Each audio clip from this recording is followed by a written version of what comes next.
Welcome to your Get That Learning Nugget for GCSE English Literature. Today we're going to be concentrating on looking at how structure and form affect the meaning so that we can better answer the English Literature essay questions. Today we're going to focus on the form and structure of an Inspector Goole. This session is here to complement your lessons with your teachers and not to replace them in any way. So when we look at the structure of an Inspector Goole, there is a genuine simplicity to it, and we are looking at a cyclical structure.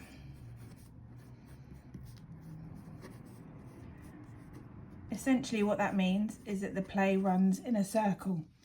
So we begin Act 1 and we have the Birlings feeling really happy with themselves. Sheila and Gerald have just got engaged. They're having a family dinner. Everyone's really happy. Midway through, the inspector arrives.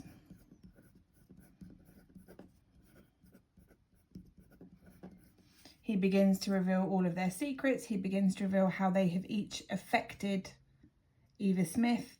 And at the end of Act 1, we are left with the cliffhanger, whereby we know Gerald is involved in some way. We then start Act 2. We start to get more revelations. We start to understand how everyone has been involved. And for the first time, it is done not in chronological order. So we hear about Mrs. Birling's treatment,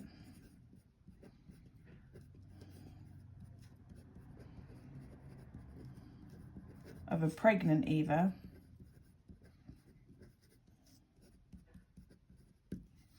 before it is revealed to the family that Eric is in fact the father. So at every point at the end of the act, we are left with a cliffhanger. We are left with that knowledge that we have as an audience that is greater than the knowledge that the Birlings have. So that is a form of dramatic irony. Again, Priestley does this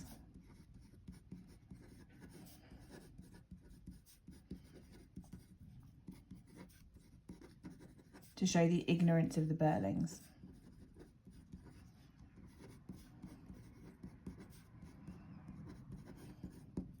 But at both points, Sheila has understood what is happening. So Sheila, like the audience,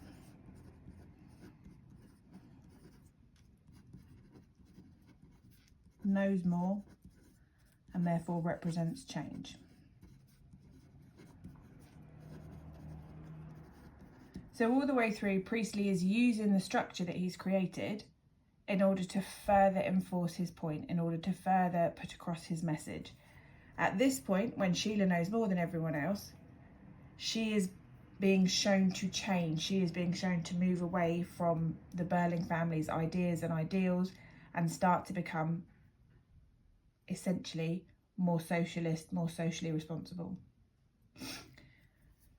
So throughout these acts, we have this idea of knowledge versus ignorance, okay?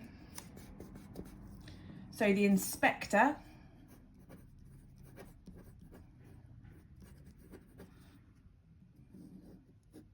has knowledge, the Birlings know nothing.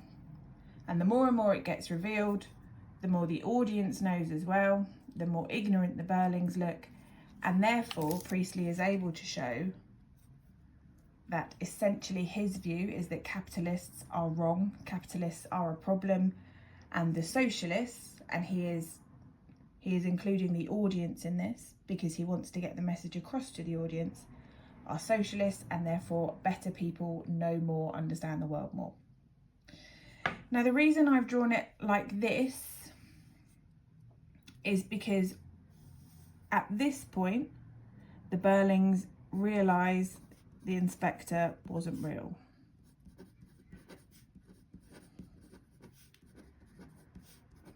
Now, there is a tendency to get bogged down in what the inspector is.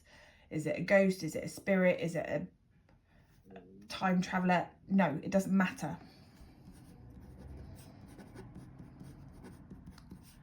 What the inspector is sort of irrelevant.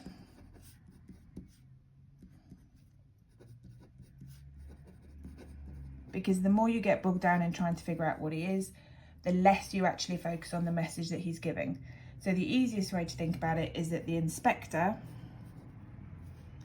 represents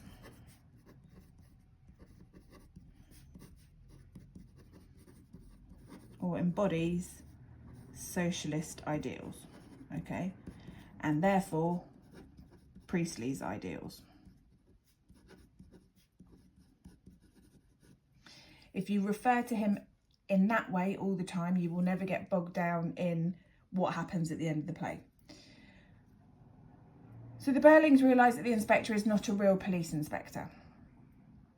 And at this point, they start not taking what has happened seriously. Each of them has admitted variously to doing various things to Eva Smith. Each of them has admitted that they have in some way affected someone's life. So if we unpick it like this,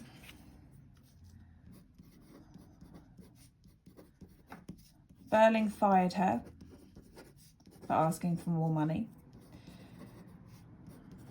Sheila got her fired.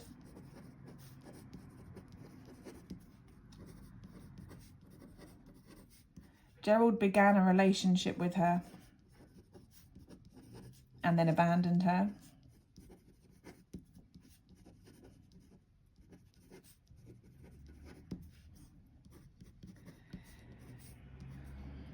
Eric got her pregnant and arguably raped her.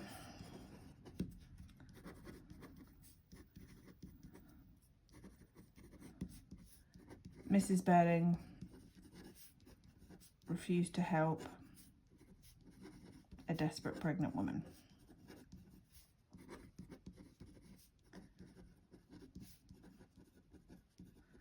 Now, all of them have done something terrible to Eva Smith.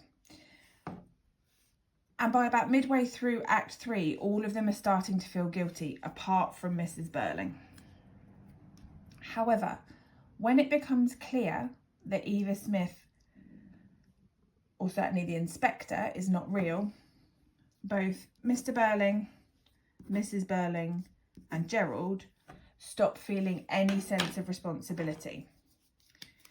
It is only Sheila and Eric that continue to recognise that they have done wrong, that they have affected someone negatively. And so at the end of Act 3, when they phone and recognise that no one has died, that the inspector is not a real inspector, it is only Sheila and Eric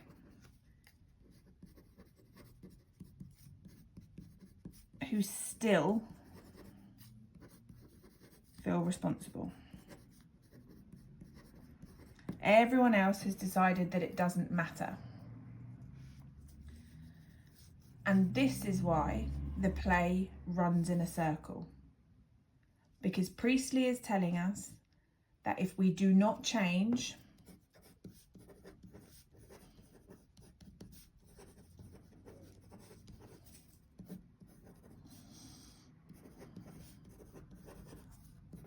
we will repeat the mistakes. And specifically, if you think about when it is set and what has come off the back of it, he is talking about World War. He is talking about civil and political unrest. He is talking about negatives across the world. And so the task that I want to leave you with is this. How does the structure of the play relate to Priestley's ideas and the context? And to help you with that, has the world changed and does it need to? Remember that we are talking about a play that is set in 1912 but performed in 1946. So thinking about what happened in between.